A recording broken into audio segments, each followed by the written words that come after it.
vous avez sûrement entendu, le gouvernement actuel veut revenir sur cette question de l'interdiction du voile à l'université et lors des sorties scolaires.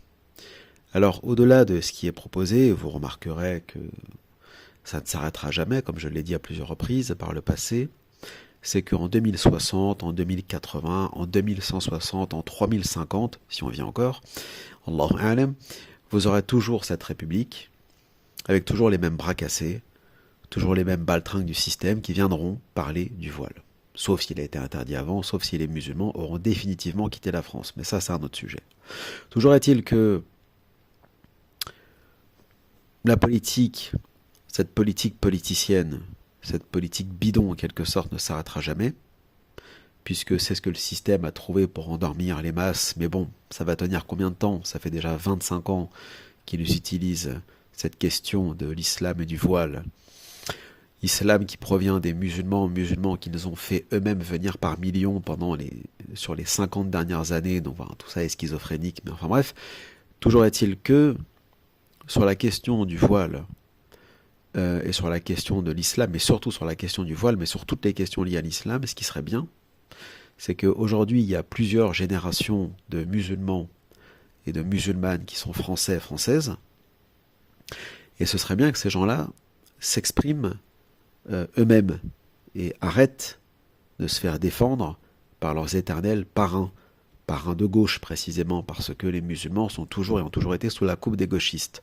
Donc ce serait bien de s'émanciper définitivement des LFI, etc., et de commencer à s'exprimer en tant que Français ou en tant que Française de confession musulmane, et de dire stop, arrêtez de parler de nous, et arrêtez, notamment sur la question du voile.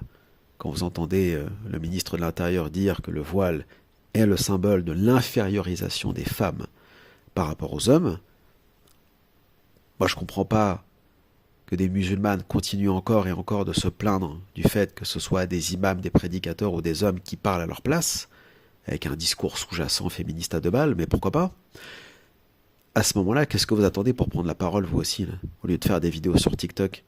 Qu'est-ce que vous attendez aussi, les sœurs, les ourtis, les ourtinettes, etc., pour prendre la parole et pour défendre votre voile et pour dire, avec des arguments valables et pas des arguments bidons, non, le voile n'est pas le symbole de l'infériorisation des femmes, et de toute façon, le voile c'est mon droit, je m'habille comme je veux, c'est mon corps, c'est pas le tien, dégage, et ainsi de suite. Qu'est-ce que vous attendez pour vous exprimer? Au lieu toujours de pleurnicher et de dire que ce sont des hommes qui parlent de nous, qui parlent à notre place, ce sont des hommes qui nous donnent des cours sur les menstrues, la jurisprudence des menstrues, gna. Arrêtez de chialer, faites vous-même vous aussi, vous faites rien. Elles sont où vos chaînes? Elles sont où vos associations? Ils sont où vos centres islamiques féminins? Il n'y a rien. Vous en êtes à presque plus de 60 ans d'immigration et d'islam en France, vous n'avez rien fait.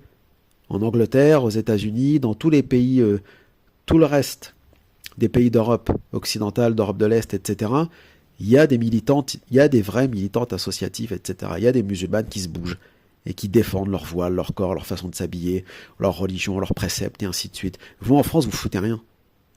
Je suis désolé, hein, moi je suis pas là pour faire des vidéos toujours pour caresser dans le sens du poil, ça sert à rien.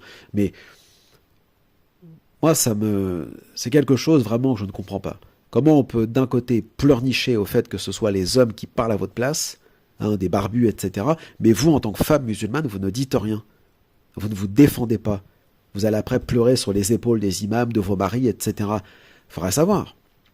Si vous considérez que votre parole ne pèse rien dans la communauté musulmane, eh bien, c'est à vous de vous défendre et pas aux autres.